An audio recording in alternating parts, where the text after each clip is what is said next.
ಇಬ್ರು ಹೆಂಗಸರು ಪಟಪಟ ಅಂತ ಓಡ್ ಬಂದು ನನ್ನ ಪಕ್ಕ ಕೂತ್ಕೊಟ್ರು. ಒಂದು 60-65 ವಯಸ್ಸಿನ ಹೆಂಗಸರು. ಅವ್ರು ಒಂದೇ ಮಾತು ಹೇಳಿದ್ರು, ಅಲ್ಲ ಕಣಪ್ಪ, ನೋಡಕ್ಕೆ ನಾಲ್ಕು ಅಕ್ಷರ ಕಲ್ತಿರೋನಿದ್ದಂಗಿದ್ದಿ, ಹಿಂಗ ಮಾಡೋದು ನ್ಯಾಯವಾ ಇದು? ನಾನೇನ್ ಮಾಡದ್ನವ ಅಂದೆ. ಅಲ್ಲ ಕಣಪ್ಪ, ನೋಡಕ್ ಒಳ್ಳೆ ಪ್ಯಾಂಟ್ ಹಾಕಿದ್ದೆ, ಒಳ್ಳೆ ಬಟ್ಟೆ ಹಾಕಿದ್ದೆ, ನಿನ್ನ ಹೆಂಡ್ರಿಗೆ ಒಡವೆ ಸೀರೆ ಎಲ್ಲ ಚೆನ್ನಾಗಿ ಹಾಕಿದ್ದಿ, ಹಿಂಗ ಮಾಡೋದು ಏನು ಹೇಳು, ಮನ್ಸಂಗೆ ಬಲೆ ಆಸೆ ಅಂದು. ನಾನು ಯಾಕೆ ಹೇಳ್ತಾವಳೆ ಅಂತ ಅರ್ಥ ಮಾಡ್ಕೊಳಕ್ಕಿಂತ ಮುಂಚೆ ಯಾರೋ ಬಂದು ನನಗೆ 10 ರೂಪಾಯಿ, ಅವ್ರಿಗೆ 5 ರೂಪಾಯಿ ಹಾಕ್ಬಿಟ್ಟು ಮುಂದಕ್ಕೆ ಹೋದ್ರು. ರೇ ಸ್ವಾಮಿ, ಇದು ಚಪ್ಪಾಳೆ ಹೊಡೆಯಂಗೆ ಐತೇನ್ರಿ? ನಾನು ಅವಾಗ್ಲಿಂದ ಏನೇನೋ ಹೇಳ್ತಾ ಇದ್ದೀನಿ, ಸುಮ್ಮನೆ ಇಲ್ಲ. ಸಿಟಿ ಬೇರೆ. ನಾನು ಅವಾಗ ಅರ್ಥ ಆಯ್ತು ಇದು ಯಾವ ಜಾಗ ಅಂತ. ಅಷ್ಟಕ್ಕೆ ಪಾಪ ನನ್ನ ಹೆಂಡತಿ ಬುದ್ಧಿವಂತಲು ಚಕ್ಕಂತ ನನ್ನ ಹತ್ರ 10 ರೂಪಾಯಿ ಹಾಕಿದ್ರಲ್ಲ, ಅದನ್ನ ಕಿತ್ಬಿಟ್ಟು ಅವ್ರಿಗೆ ಕೊಟ್ಬಿಟ್ಟು, ಅಮ್ಮ ಅಮ್ಮ ಅಮ್ಮ ತಪ್ಪು ತಿಳ್ಕೊಬೇಡ, ನಾವು ಭಿಕ್ಷುಕ್ರೆ ಹೌದು, ಆದ್ರೆ ದೇವ್ರ ಮುಂದೆ ಬೇಡ್ತೀವಿ, ಜನರ ಹತ್ರ ಬೇಡಲ್ಲ ಅಂದ್ಲು. ಸ್ವಲ್ಪ ಡಿಗ್ನಿಟಿ ಇರೋ ಹೆಣ್ಮಗಳು ನನ್ನ ಹೆಂಡತಿ, ಸ್ವಲ್ಪ ಡಿಗ್ನಿಟಿ ಇರೋ ಹೆಣ್ಮಗಳು. ಆ ಮಾತು ಹೇಳಿದ್ಲು ತಕ್ಷಣ ಅಮ್ಮ ಹೇಳ್ಬೇಕು, ಓ ಕಣವ, ನಾನು ನಿನ್ ಮಕ ನೋಡ್ಕೊಂಡೆ ಅನ್ಕೊಂಡೆ ಯಾವ್ದೋ ಒಳ್ಳೆ ಮನೆಯಿಂದ ಬಂದಿರೋ ಹೆಣ್ಣಿರ್ಬೇಕು, ನಿಮ್ ಗಂಡ ಹೇಳ್ಕೊಟ್ನ ಇದೆಲ್ಲ ಅಂದ್ಲು. ನಾನು ಯಾಕೆ ಹೇಳ್ಕೊಡ್ಲಿ, ಸುಮ್ಕಿರಪ್ಪ, ಮಕ ನೋಡಿದ ತಕ್ಷಣ ಗೊತ್ತಾಗಲ್ವೇ, ಮಾದಪ್ಪ ಒಳ್ಳೇದ್ ಮಾಡ್ಲಿ, ನಡಿ ಮುಂದಕ್ಕೆ ಅಂದ್ಲು. ಇದು ನಮ್ಮ ಜೀವನದಲ್ಲಿ ಅನೇಕ ಘಟನೆಗಳು ಈ ಥರದ್ದು ನಡೀತಾನೆ ಇರುತ್ತೆ. ತುಂಬಾ ಘಟನೆಗಳು ನಡೀತಾ ಇರುತ್ತೆ. ನಾವು ಅನ್ಕೊಳ್ತೀವಿ ನಾವು ಗ್ರೇಟು, ನಾವು ಹೆಚ್ಚು, ನಾವು ಆ ಥರ ನಡೀತಾರೆ. ಇಲ್ಲ ಇಲ್ಲ ಇಲ್ಲ ಇಲ್ಲ, ಸಮಾಜ ನಮ್ಮನ್ನು ನೋಡೋದೇ ಬೇರೆ. ಸಮಾಜ ನಮ್ಮನ್ನು ನೋಡೋದೇ ಬೇರೆ. ನಾನು ಅನೇಕ ಸಲ ಬೆಂಗಳೂರಿಗೆ ಬಂದಿದ್ದೀನಿ. ನೀವು ಬೆಂಗಳೂರಿನವ್ರು ಎಷ್ಟು ಬುದ್ಧಿವಂತರು ಅಂತಂದ್ರೆ, ಬೆಂಗಳೂರಿನಲ್ಲಿ ಸಾಮಾನ್ಯವಾಗಿ ಒಂದು 10 ಗಂಟೆ 9 ಗಂಟೆ ಈ ಥರ ಬೆಳಗ್ಗೆ ಕಾರ್ಯಕ್ರಮಗಳು ಆರ್ಗನೈಸ್ ಮಾಡ್ತಾರೆ. ರಾತ್ರಿ ಟ್ರೈನ್ ಹತ್ಕೊಂಡು ಬಂದ್ಬಿಡ್ತೀವಿ. ಹೋದ ವಾರದಲ್ಲಿ ಹಿಂಗೆ ಒಂದು ಕಾರ್ಯಕ್ರಮ ಇತ್ತು, ಟ್ರೈನ್ ಹತ್ಕೊಂಡು ಬಂದೆ. ಬೆಳಗ್ಗೆ 5 ಗಂಟೆಗೆ ಟ್ರೈನ್ ಇಳಿದೆ. ಸಾಮಾನ್ಯವಾಗಿ ಬೆಳಗ್ಗೆ 5 ಗಂಟೆಗೆ ಏನಾಗುತ್ತೆ, ರೈಲ್ವೆ ಸ್ಟೇಷನಲ್ಲಿ ಅರ್ಜೆಂಟ್ ಆಗಿಬಿಡ್ತು. ರೈಲ್ವೆ ಸ್ಟೇಷನ್ ಹೊರಗಡೆಯಿಂದ ಬಂದೆ, ಯಾರು ಅನ್ಯತಾ ಭಾವಿಸ್ಬಾರ್ದು, ಸುಮ್ಮನೆ ತಮಾಷೆಗೆ ಹೇಳ್ತಾ ಇರೋದು. ಹೊರಗಡೆ ಬಂದಿದ ತಕ್ಷಣ ಟಾಯ್ಲೆಟ್ ರೂಮ್ ಇತ್ತು. ಟಾಯ್ಲೆಟ್ ರೂಮ್ ಒಳಗಡೆ ಹೋದೆ, ಎಲ್ಲ ಮುಗಿಸ್ಕೊಂಡು ಹೊರಗಡೆ ಬಂದಾದ್ಮೇಲೆ ಅವನಿಗೆ 10 ರೂಪಾಯಿ ಕೊಟ್ಟೆ. ಸರ್ 5 ರೂಪಾಯಿ ಅಂತ. ನಾನು ಇರ್ಲಪ್ಪ, ನನ್ನ ಹತ್ರ ಚೇಂಜ್ ಇಲ್ಲ, ತಗೋ. ಇಲ್ಲ ಸರ್, ನನ್ನ ಹತ್ರನೂ ಚೇಂಜ್ ಇಲ್ಲ ಅಂದ. ನಾನು ಜುಗ್ಗ ಸುಮ್ಮನೆ ಇರ್ಲಿ ಬಿಡಪ್ಪ ಅಂದಿದ್ರೆ ಆಗೋದು. ಇಲ್ಲಪ್ಪ, ನನ್ನ ಹತ್ರ ಚೇಂಜ್ ಇಲ್ಲ, ಕೊಡು ಅಂದೆ. ಅದಕ್ಕೆ ಅವನೇ ನನ್ಬೇಕು, ಪರವಾಗಿಲ್ಲ ಸರ್, ಇನ್ನೊಂದ್ಸಲ ಹೋಗ್ಬನ್ನಿ ಅಂದ. ಏನ್ ತಿಳ್ಕೊಂಡಿದೀಯ ನೀನು, ಈಡೇಟ್ ಅನ್ಕೊಂಡು ಮುಂದಕ್ಕೆ ಹೋಗ್ಬಿಟ್ಟೆ ಅಷ್ಟೇ. ಈ ಥರದ್ದೆಲ್ಲ ಬುದ್ಧಿವಂತಿಕೆಗಳು ಕಾಣೋದು ನಿಮ್ಮಲ್ಲಿ. ನಮ್ಮ ಕುಟುಂಬದಲ್ಲಿ ಸಾಕಷ್ಟು ಬುದ್ಧಿವಂತಿಕೆಗಳಿರ್ತದೆ. ಸಾಕಷ್ಟು ಜನ ಮಾತಾಡ್ತಾರೆ. ನಮ್ಮ ತಂದೆ ತಾಯಿಗಳು ನಮ್ಮನ್ನು ವ್ಯಂಗ್ಯ ಮಾಡ್ತಾರೆ, ನಾವು ನಮ್ಮ ತಂದೆ ತಾಯಿನ ವ್ಯಂಗ್ಯ ಮಾಡ್ತೀವಿ. ಮಾಡಬೇಕು, ಯಾಕಂದ್ರೆ ಅದೊಂದು ಕುಟುಂಬ. ನಮ್ಮ ತಂದೆ ಯಾವಾಗಲೂ ಬೈಯೋರು, ಅಲ್ಲ ಕಣಯ್ಯ, ನೋಡು ಒಂದು ವಿಷಯ ತಿಳ್ಕೊ, ಯಾವಾಗಲೂ ಗಂಡಸು ಅಂತ ಇದ್ಮೇಲೆ ಅಟ್ಲೀಸ್ಟ್ ಅವ್ರಿಗೆ ಒಂದು ಸ್ವಂತ ಮನೆ ಇರಬೇಕು, ಅರ್ಥ ಮಾಡ್ಕೊ. ನಾನು ಮೇಷ್ಟ್ರು ಅಪ್ಪ, ನಾನು ಮೇಷ್ಟ್ರು ಕಣಪ್ಪ. ಸಿಟಿ ಮಧ್ಯೆ ಎಲ್ಲರೂ ಜಾಗ ತಗೊಳಕ್ಕಾಗುತ್ತಾ ಇವತ್ತು? ಮನೆ ಕಟ್ಟಕ್ಕಾಗುತ್ತಾ? ಆಗಲ್ಲ ಅಂದೆ. ಯಾಕೆ ಸಿಟಿ ಮಧ್ಯೆನೇ ಯಾಕೆ ಬೇಕು? ನಾನು ಹೇಳೋದನ್ನ ಕರೆಕ್ಟಾಗಿ ಕೇಳಿಸ್ಕೊಳ್ಳಿ, ಪೂರ್ತಿ ಚೆನ್ನಾಗಿ ಅರ್ಥ ಆಗುತ್ತೆ. ಸಿಟಿ ಮಧ್ಯೆನೇ ಯಾಕೆ ಬೇಕು? ಹೋಗು, ಊರ ಹೊರಗಡೆ ಬೈಪಾಸು, ಅಲ್ಲಿ ಇಲ್ಲಿ ಎಲ್ಲೆಲ್ಲೋ ಸೈಟು ಪೈಟು ಏನೋ ಮಾಡ್ತೀರಿ, ಹೋಗಿ ಕೇಳ್ಕೊಂಬ, ಕಡಿಮೆ ರೇಟಿಗೆ ಸಿಗ್ಬೋದು. ನಾನು ನಮ್ಮ ಅಪ್ಪನ ಮಾತನ್ನೇ ಕೇಳಬೇಕು ಅಂತ ಸೀದಾ ಸೈಟ್ ನೋಡಕ್ ಹೋದೆ. ಎಲ್ಲಿ? ಸಿಟಿ ಹೊರಗಡೆ. ಓಕೆನಾ? ಅಲ್ಲಿ ಲೇಔಟ್ ಮಾಡಿದ್ರು, ಅಲ್ಲಿ ಹೋದೆ. ಪುಣ್ಯಾತ್ಮ ಲೇಔಟ್ ಮಾಡಿದವನು, ಲೇಔಟ್ ಮತ್ತೆ ಸ್ಮಶಾನ ಎರಡು ಅಕ್ಕಪಕ್ಕನೇ ಐತೆ, ಮಧ್ಯೆ ಒಂದು ಗೋಡೆ ಇಲ್ಲ, ಒಂದು ಕಾಂಪೌಂಡ್ ಇಲ್ಲ, ಒಂದು ಬೇಲಿ ಇಲ್ಲ. ನಾನು ಲೇಔಟ್ ನೋಡಕ್ ಹೋದವನು ಲೇಔಟ್ ಅಂತ ಸುತ್ಕೊಂಡು ಹೋಗಿ ಸ್ಮಶಾನದಲ್ಲಿ ನಿಂತ್ಕೊಂಡ್ಬಿಟ್ಟಿದ್ದೀನಿ. ಎಲ್ಲಿದ್ದೀನಿ ಇವಾಗ? ಸ್ಮಶಾನದಲ್ಲಿ ನಿಂತ್ಕೊಂಡ್ಬಿಟ್ಟಿದ್ದೀನಿ. ಅಲ್ಲೊಬ್ಬ ಮುತ್ಕ ಕೂತಿದ್ದ. ಅವನು ನನ್ನನ್ನು ನೋಡಿ ಏನ್ ಬೇಕಿತ್ತು ಅಂದ. ನಾನೇನ್ ತಗೊಳಕ್ ಹೋಗಿದ್ದೆ? ಏನೋ ಸೈಟ್ ಬೇಕಿತ್ತು ಅಂದೆ. ಅವನಿಲ್ಲ ಅಂದ. ಇಲ್ಲೇ ಬೇಕಿತ್ತು ಅಂದೆ. ಮೇಲಿಂದ ಕೆಳಗೆ ನೋಡಿ, ಈ ಚಿಕ್ಕ ವಯಸ್ಸಿಗೆ ಅಂದ. ನಾನು ಬಲೆ ಬುದ್ಧಿವಂತರ ಮುಂದೆ ರೇಟ್ ಜಾಸ್ತಿ ಆಗ್ಬಿಡ್ತದೆ ಅಂತ ಈಗಲೇ ತಗೊಳಕ್ ಅಂತಿದ್ದೀನಿ ಅಂದೆ. ಅದಕ್ಕೆ ಅವನು ಆದ್ರೂ ಇಲ್ಲ ಇಲ್ಲ ಇಲ್ಲ, ನಾನು ಅಷ್ಟಕ್ಕೆ ಸುಮ್ಮನಾಗ್ಲಿಲ್ಲ. ಅದೆಲ್ಲ ಸರಿ, ಯಾರ್ಯಾರು ಜಾಗ ತಗೊಂಡವ್ರು ಇಲ್ಲಿ ಅಂದೆ. ಊರಲ್ಲಿರೋ ದೊಡ್ಡವ್ರಿಗೂ ಚಿಕ್ಕವ್ರಿಗೆಲ್ಲ ಇಲ್ಲೇ ಕಣಪ್ಪ ಸೈಟ್ ಇರೋದು ಅಂತ. ಅಷ್ಟಕ್ಕೆ ನಿಲ್ಲ, ಮತ್ತೆ ಮುಂದುವರ್ಸ್ಕೊಂಡೋದೆ. ಎಷ್ಟು ಸ್ಕ್ವೇರ್ ಫೀಟು ಅಂದೆ. ಅದಕ್ಕೆ ಅವನು, ನೋಡು, ಇಲ್ಲಿ ಜನ ಸೈಟ್ ತಗೊಳಕ್ಕೆ ಸಾಯ್ತಾರೆ, ಅರ್ಥ ಮಾಡ್ಕೊ, ಇಲ್ಲಿ ಜನ ಸೈಟ್ ತಗೊಳಕ್ಕೆ ಸಾಯ್ತಾರೆ ಕಣೋ ಅಂದ. ನಾನು ಬಳೆ ಕಾಸ್ಟ್ಲಿ ಇರ್ಬೇಕು, ನೋಡಿ ಒಳ್ಳೆ ಜಾಗ ಏನೋ ಅಂದೆ. ಅಲ್ಲೇ ಯಾರೋ ಗುಂಡಿ ತೋಡ್ 4 ಹೂವು ಹಾಕಿದ್ರು. ನಾನು ಎಂತ ದಡ್ಡ, ಅರ್ಥ ಮಾಡ್ಕೋಬೇಕೋ ಇಲ್ಲೋ. ಯಾರೋ ಗುದ್ಲಿ ಪೂಜೆ ಮಾಡ್ಬಿಟ್ಟವ್ರೆ ಅಂದೆ. ಕಣಪ್ಪ, ಸಂಜೆನೆ ಗೃಹ ಪ್ರವೇಶ, 3 ದಿವಸಕ್ಕೆ ಊಟ ಹಾಕ್ತಾರೆ, ಬಂದ್ಬಿಡು ಅಂದ. ಈ ತರ ಆಗೋಯ್ತು. ನಿಮ್ಗಳಿಗೆ ಇನ್ನೂ ಬಲೇ ವಿಚಿತ್ರವಾಗಿರುವಂಥ ಸನ್ನಿವೇಶಗಳು ಎಷ್ಟು ಚೆನ್ನಾಗಿರ್ತವೆ ಅಂತಂದ್ರೆ, ನನಗೆ ಗುರುಗಳ ಪಾದಕ್ಕೊಂದಿಸ್ತಾ ನನ್ನ ಮಾತು ಪ್ರಾರಂಭಿಸ್ತೇನೆ. ಅಲ್ಲ, ಬೆಂಗಳೂರಿನವರು ತಕ್ಕಮಟ್ಟಕ್ಕೆ ಜಾಣರು ಅನ್ಕೊಂಡಿದ್ದೆ. ತೀರಾ ನಾನು ನೋಡಾದ್ಮೇಲೆ ಆದ್ರೂ ನಾವು ಕಂಪ್ಯೂಟರ್ಗಿಂತ ಬೇಗ ಲೆಕ್ಕ ಮಾಡಂಗೆ ಕಾಣಿಸುತ್ತ. ಚಪ್ಪಳೆ ಹೊಡೆದ್ಬಿಟ್ರಲ್ಲ ನೀವು. ಏನಂದ್ರೆ ಸ್ವಲ್ಪ ದೊಡ್ಡವ್ರು ಹೇಳಿದೆಲ್ಲ ನಿಜ ಅನ್ಕೊಂಡ್ಬಿಡ್ತೀರಿ. ಇವ್ರು ಎಷ್ಟು ಕಿಲಾಡಿ ಗೊತ್ತಾ? ಈಗ ಮೊನ್ನೆ ಅಕ್ಕ ಸಮ್ಮೇಳನಕ್ಕೆ ಅಮೆರಿಕಕ್ಕೆ ಹೋಗಿ ಬಂದರು. ಈ ಹೋಗಿ ಬಂದವರೇ ನನಗೆ ಅವತ್ತೊಂದು ಕಾರ್ಯಕ್ರಮ ಇತ್ತು, ಫೋನ್ ಮಾಡಿದ್ರು. ಉಮೇಶ್ ಎಲ್ಲಿದೆಯಪ್ಪ? ಸರ್ ಬೆಂಗಳೂರಿನಲ್ಲೇ ಇದ್ದೀನಿ. ಏನು ಸರ್? ಏನಿಲ್ಲ ಕಣೆ, ಅಮೆರಿಕದಿಂದ ನಿನಗೆ ಒಂದು ಗಿಫ್ಟ್ ತಂದಿದ್ದೀನಿ, ಬಾ ಮನೆಗೆ. ಸರ್ ಯಾರು ಗಿಫ್ಟ್ ಅಂದರೆ ಏನು ತರ್ತಾರೆ ಸರ್? ಈ ಗಂಡು ಮಕ್ಳಿಗೆ ಯಾರು ಗಿಫ್ಟ್ ತಂದರೆ ಆ್ಯಕ್ಚುಲಿ ಒಂದು ಶರ್ಟೋ ಪ್ಯಾಂಟೋ ಅಥವಾ ಇನ್ನೂ ಏನಾದ್ರು ವಿಶೇಷವಾಗಿರೋದು ತೊಗೊಂಡು ಬರ್ತಾರೆ. ನಾನು ಕೇಳಿದೆ ಏನು ಗಿಫ್ಟು ಅಂತ, ಅಲ್ಲೇ ಫೋನಲ್ಲಿ ಕೇಳಿದೆ. ಎಲ್ಲ ಫೋನಲ್ಲೇ ಕೇಳ್ತೀಯಲ್ಲಪ್ಪ, ಬಾ ನಿನಗೆ ಭಾಳ ಉಪಯೋಗ ಆಗುತ್ತೆ ಬಾ ಅಂದರು.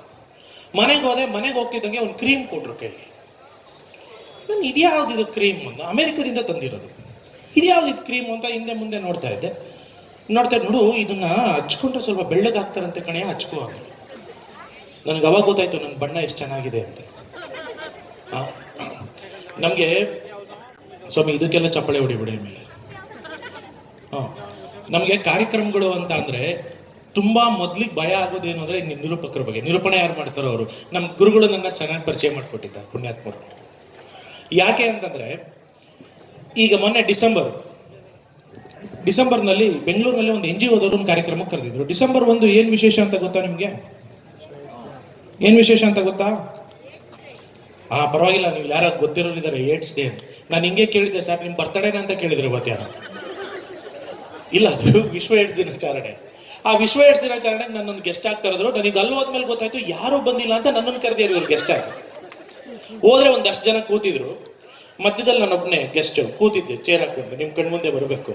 ಈ ನಿರೂಪಣೆ ಮಾಡೋರು ಮುಂಚೆ ನನ್ನನ್ನು ಬಂದು ಪರಿಚಯ ಮಾಡಿಕೊಂಡು ಅವ್ರು ಆಮೇಲೆ ಪರಿಚಯ ಹೇಳ್ಬೇಕು, ಹೌದಾ? ಇವ್ರು ಏನು ಮಾಡ್ಕೊಂಡಿಲ್ಲ, ಸೀದಾ ಬಂದರು, ಮೈಕ್ ತಗೊಂಡ್ರೆ ಇಂದು ವಿಶ್ವ ಏಡ್ಸ್ ದಿನಾಚರಣೆ. ಈ ವಿಶ್ವ ಏಡ್ಸ್ ದಿನಾಚರಣೆಗೆ ಅರ್ಥಪೂರ್ಣ ಅತಿಥಿಗಳಾಗಿ ಉಮೇಶ್ ಗೌಡ್ರು ಬಂದಿದ್ದಾರೆ. ಅರ್ಥಪೂರ್ಣ ಅತಿಥಿನ ಏನ್ ಹೇಳ್ತಾ ಇದ್ದಾರೆ ನೋಡಿ. ಏಡ್ಸ್ ಅಂತ ದೊಡ್ಡ ಕಾಯಿಲೆ ಅಲ್ಲ, ಮುಂದುವರಿಸ್ತಾ ಇದ್ದಾನೆ ಪುಣ್ಯಾತ್ಮ. ಏಡ್ಸ್ ಅಂತ ದೊಡ್ಡ ಕಾಯಿಲೆ ಅಲ್ಲ, ಅದನ್ನ ಬಂದವರು ಕೂಡ ಧೈರ್ಯವಾಗಿ ಎದುರಿಸಿದ್ರೆ ಏನು ಬೇಕಾದ್ರೂ ಸಾಧ್ಯ ಮಾಡ್ಬೋದು. ಅದಕ್ಕೆ ಗೌಡ್ರೆ ಉದಾಹರಣೆ ಹೇಳ್ಬಿಟ್ಟು. ನಾನು ಏನೂ ಮಾತಾಡ್ಲಿಲ್ಲ ಸರ್, ಸುಮ್ಮನಾಗ್ಬಿಟ್ಟೆ. ನಿಜವಾಗ್ಲು ನಮ್ಗೆ ಈ ಕಾರ್ಯಕ್ರಮ ಅಂದ್ರೆ ಶಿವರಾತ್ರಿ ಕಾರ್ಯಕ್ರಮ, ನಗೆ ಜಗಣ ಇದಲ್ಲ. ನಮಗೆ ತುಂಬಾ ಖುಷಿ ಕೊಡೋ ಕಾರ್ಯಕ್ರಮಗಳು ಬೇರೆ ಇದಾವೆ. ಮಾರಿ ಹಬ್ಬಕ್ಕೆ ನಮ್ಮನ್ನು ಕರೆಸ್ತಾರೆ, ಗೊತ್ತಾ ಸರ್? ಏನ್ ಸರ್ ಇವತ್ತು ಮಾರಿ ಹಬ್ಬದ ಬಗ್ಗೆ ಮಾತಾಡ್ತಾ ಇದೀರಿ ಅಂತ ಅನ್ಬೋದು. ಇಲ್ಲ, ಈ ಡಿಸೆಂಬರ್ ತಿಂಗಳಲ್ಲಿ ಉದಯ್ ಸರ್ ಬಳ್ಳಾರಿಲಿ ಒಂದ್ಸಲ ನನ್ನ ಮಾರಿ ಹಬ್ಬಕ್ಕೆ ಕರೆದಿದ್ರು. ನನಗೆ ಮಾರಿ ಹಬ್ಬದ ಕಾರ್ಯಕ್ರಮ ಹಿಂದೆ ಮುಂದೆ ಯೋಚನೆ ಮಾಡದೆ ಒಪ್ಕೊಂಡ್ಬಿಟ್ಟೆ. ಅವ್ನು ಕರೆದವನ್ ಹೆಂಗ್ ಕರೆದ ಅಂದ್ರೆ ಫೋನ್ ಮಾಡಿ, ಸರ್ ನಮ್ಮ ಊರಲ್ಲಿ ಮಾರಿ ಹಬ್ಬ ಮಾಡ್ತಾ ಇದೀವಿ, ನೀವು ಭಾಷಣಕ್ಕೆ ಬರ್ಬೇಕು. ಸರಿಯಪ್ಪ ಸರ್, ಇಲ್ಲ ನಿಮ್ದೊಂದು ಫ್ಲೆಕ್ಸ್ ಹಾಕಿಸ್ತೀನಿ, ಫೋಟೋ ಕಳಿಸಿ ಸರ್ ಅಂತ.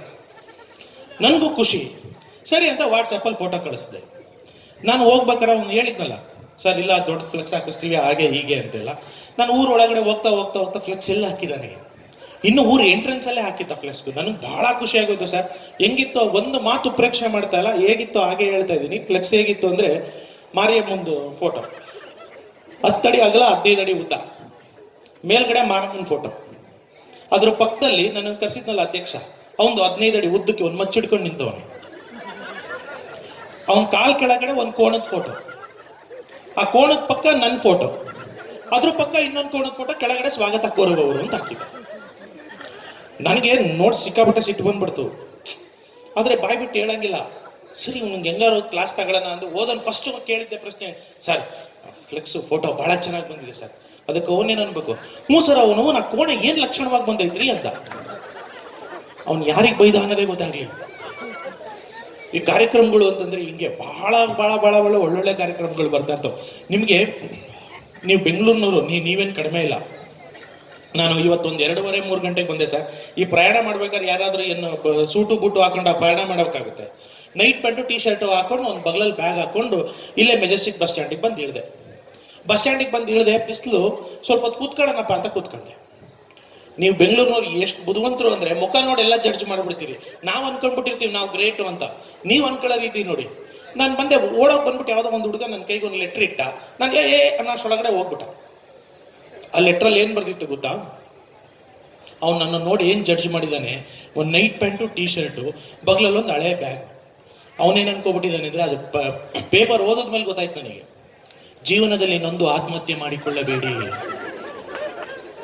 ಸಾಲಗಳು ಎಲ್ಲರಿಗೂ ಇರುತ್ತವೆ, ನಿರುದ್ಯೋಗವಿದ್ದಲ್ಲಿ ನಮ್ಮನ್ನು ಸಂಪರ್ಕಿಸಿ. ಅಲ್ಲ, ನಾನು ನಿರುದ್ಯೋಗಿ ತರ ಕಂಡಿದ್ದೀನಿ ಅವನಿಗೆ. ಅದೆಲ್ಲರೂ ಹೋಗ್ಲಿ, ಜೀವನದಲ್ಲಿ ನೊಂದು ಆತ್ಮಹತ್ಯೆ ಮಾಡಿಕೊಳ್ಳಬೇಡಿ ಅಂತ ಬೇರೆ ಬರೆದಿದ್ದಾನೆ. ಏನು ವಿಚಿತ್ರನಪ್ಪ, ಬಹಳ ವಿಚಿತ್ರಗಳು ನಡೀತವೆ ಅಂತ. ನಮಗೆ ಬಹಳ ಜನ ಹೆಣ್ಮಕ್ಳು ಬಂದಿದ್ದೀರಿ. ನಂಗೆ ಬಹಳ ಖುಷಿ ಆಗೋದು ಅಂತಂದ್ರೆ, ಇಷ್ಟೊತ್ತು ಸುಮಾರು ಏನು 1 ಗಂಟೆ ಆಯ್ತಾ ಬಂತ, 1 ಗಂಟೆ ಆದ್ರೂ ಅಚ್ಚುಕಟ್ಟಾಗಿ ಕೂತಿದೆ. ನೀವು ಕೂತಿರೋಕ್ಕೂ ಕಾರಣ ಇದೆ. ಏನು ಎಲ್ಲ ಸುಮ್ಮನೆ ಹೇಳ್ಬಾರ್ದು. ನೀವು ಕೂತಿರ್ಲಿಕ್ಕೆ ಉದಯ ಸರಿಗೆ ಥ್ಯಾಂಕ್ಸ್ ಹೇಳ್ಬೇಕು. ಎಲ್ಲಾ ತರದ ಫಲಹಾರ ವ್ಯವಸ್ಥೆ ಮಾಡಿದ್ದಾರೆ. ನಿಮ್ಮ ಮನೆಯಲ್ಲಿ ಇವತ್ತು ಗಂಡಸರಿಂದ ಬಯಸ್ಕೊಳ್ಳೋದನ್ನ ನಿಲ್ಸಿದ್ದಾರೆ. ಮತ್ತೆ ಉದಯರೇ, ನೀವು ಒಂದು ವಿಷಯ ತಿಳ್ಕೊಬಿಡ್ಬೇಕು. ನೀವು ಕಾರ್ಯಕ್ರಮ ಮಾಡ್ತಾ ಇದೀವಿ, ನಾವೆಲ್ಲ ಬಂದು ಮಾತಾಡ್ತಾ ಇದೀವಿ ಅಂತ ಇವ್ರು ಯಾರೋ ಹೆಂಗಸರು ಇಷ್ಟೊತ್ತವರೆಗೂ ಇಲ್ಲಿ ಕೂತಿಲ್ಲ. ರಾತ್ರಿ 1 ಗಂಟೆ ಸೀರಿಯಲ್ಗಳೆಲ್ಲ ಮುಗ್ದವೆ. ಇಲ್ಲಾಂದ್ರೆ ಯಾರು ಇರ್ತಾ ಇದ್ರು? ಮತ್ ಗಂಡಸರೆಲ್ಲ ಕೂತಿರೋದು ನೀವು ಅವರು ಜಾಗರಣೆಗೋಸ್ಕರ ಕೂತವ್ರೆ ಅಂತಿಲ್ಲ. ನಮ್ಮ ಮನೆಯವಳು ಯಾವಾಗ ಎದ್ದು ಬತ್ತಾಳೋ, ಕರೆದ್ರೆ ಬೈತಾಳೆ. ಬೆಳಗ್ಗೆ ಬೇರೆ ಶಿವನ್ ದರ್ಶನ ಮಾಡ್ಕೊಂಡ್ ಬಂದವಳೆ, ಇಲ್ಲೇನ್ ಕಥೆನೋ ಪಾಪ. ಆ ಭಯ. ನಮ್ಮ ಮನೆಯವಳು ಏನ್ ಮಾಡ್ಬಿಟ್ಟಿದ್ಲು ಸರ್, ಒಂದ್ಸಲ ನಮ್ಮ ಮನೆಯವಳು ಹೀಗೆ ಪಕ್ಕದ ಮನೆಯವಳ ಜೊತೆ ಮಾತಾಡ್ತಾ ಇದ್ಲು. ನಾನು ಕೇಳಿಸ್ಕೊತಿದ್ದೆ, ಏನ್ ಮಾತಾಡ್ತಾ ಇದ್ದೆ, ಹೆಂಗಸರು ಎಷ್ಟು ಕಿಲಾಡಿಗಳು, ಏನ್ ಮಾತಾಡ್ತಾಳೆ. ಅವ್ರು ಹೇಳ್ತಿದ್ರು, ನಿಮ್ಮ ಮನೆಯವರು ಮೊನ್ನೆ ಟಿವಿಲಿ ಮಾತಾಡ್ತಾ ಇದ್ರು, ನೋಡಿದೆ ಬಹಳ ಚೆನ್ನಾಗಿ ಮಾತಾಡ್ತಾರೆ. ಇವಳು ಪಾಪ ಅವ್ರು ಅದೊಂದೇ ಮಾಡೋದು. ನಾನು ಅಲ್ಲ, ಅವ್ರು ಹೇಳಿದ್ರು ಆ ಕಡೆಯಿಂದ, ಇಲ್ಲ ಚೆನ್ನಾಗಿ ಮಾತಾಡ್ತಾರೆ, ಪುಸ್ತಕ ಎಲ್ಲ ಓದ್ತಾರೆ. ಪಾಪ ಇಟ್ಕೊಂಡವ್ರೆ, ಯಾವ್ದಾವ್ದೋ ಪುಸ್ತಕ ಇಟ್ಕೊಂಡವ್ರೆ. ಅದೆಲ್ಲ ಸರಿ. ಅವ್ರ ಹತ್ರ ಇರೋ ಬುಕ್ಕಲ್ಲಿ ನಿಮಗೆ ಯಾವ ಬುಕ್ ಇಷ್ಟ ಅಂದ್ರೆ, ಅವ್ರ ಚೆಕ್ ಬುಕ್ ಇಟ್ರೆ ನನಗೆ ಬಹಳ ಇಷ್ಟ ಆಗ್ಲಿ. ಎಂತ ಕಿಲಾಡಿಗಳು ನೋಡಿ ಇವ್ರು ಹೆಣ್ಮಕ್ಳು. ಅವ್ರ ಚೆಕ್ ಬುಕ್ ಕಂಡ್ರೆ ಬಹಳ ಇಷ್ಟ ಅಂತ. ನಿಜವಾಗ್ಲೂ ನಾನು ಹೇಳ್ತೀನಿ ಸ್ವಾಮಿ, ಇವ್ರು ಇದಾರಲ್ಲ ಹೆಣ್ಮಕ್ಳು, ಎಷ್ಟು ಬುದ್ಧಿವಂತರು ಅಂತ. ಹೋದ್ವಾರ, ಇವತ್ತು ಶಿವರಾತ್ರಿ ಮಾಡ್ತಾ ಇದೀವಿ. ಶಿವ ಅಷ್ಟೊಂದು ಏನು ಒಳ್ಳೆ ಗಾಡಲ್ಲ, ಅಷ್ಟೊಂದು ಒಳ್ಳೆ ದೇವ್ರೇನಲ್ಲ. ನನ್ನ ಹೆಂಡ್ರು ಮಹಾನ್ ಮಾದೇಶ್ವರ ಭಕ್ತಳು, ಮಹಾನ್ ಭಕ್ತೆ, ತುಂಬಾ ಒಳ್ಳೆ ಪೂಜೆ ಮಾಡ್ತಾಳೆ ಸೋಮವಾರ. ಅವಳು ಹೇಳಿದ್ಲು, ರೀ ನನ್ನ ಮದುವೆ ಆದಾಗಿಂದ ಇಷ್ಟು ವರ್ಷ ಆಯ್ತು, ನೀವು ಒಂದ್ ದಿವ್ಸನೂ ನನ್ನ ಮಾದೇಶ್ವರ ಬೆಟ್ಟ ಕರ್ಕೊಂಡೋಗಿಲ್ಲ, ಕರ್ಕೊಂಡೋಗ್ರಿ ಅಂತ. ನಾನು ಪಾಪ ಹೆಂಡ್ರು ಕೇಳ್ತಾವಳೆ ಅಂತ ಕರ್ಕೊಂಡೋದೆ. ದರ್ಶನ ಎಲ್ಲ ಆಯ್ತು. ಒಂದ್ ಮಾತು ಹೇಳಿದ್ಲು, ರೀ ಒಳಗಡೆ ಬಹಳ ರಶ್ ಇತ್ತು, ಕುತ್ಕೊಳ್ಳೋಕ್ ಜಾಗ ಆಗ್ಲಿಲ್ಲ, ದೇವಸ್ಥಾನದ ಹೊರಗಡೆ ಬರ್ತಾ ಇದೀವಿ, ಇಲ್ಲೇ ಎಲ್ಲರೂ ಕುತ್ಕೊಳ್ಳೋಣ 1-2 ನಿಮಿಷ. ಅದಕ್ಕೆ ಹೇಳೋದು, ಹೆಂಗಸರು ಮಾತು ಕೇಳಬಾರ್ದು ಅಂತ, ಗಂಡಸರು ಕೇಳಿ. ನಾನೇನ್ ಮಾಡಿದೆ, ಪಾಪ ಇಷ್ಟೆಲ್ಲ ಹೇಳಿದ್ದೀನಲ್ಲ, ಇಷ್ಟೆಲ್ಲ ದರ್ಶನ ಎಲ್ಲ ಆಗಿದೆ, ಪಾಪ ಇವಳು ಆಸೆ ಯಾಕೆ ಇಷ್ಟು ದೂರ ಬಂದು ಹಾಳು ಮಾಡೋದನ್ನು. ಸರಿ ಕೂತ್ಕೊಂಡು ನಾನು ಅಲ್ಲಿ ಕೂತ್ಕೊಂಡಿದ ತಕ್ಷಣ ಇಬ್ರು ಹೆಂಗಸರು ಪಟಪಟ ಅಂತ ಓಡ್ ಬಂದು ನನ್ನ ಪಕ್ಕ ಕೂತ್ಕೊಂಡ್ರು. ಒಂದು 60-65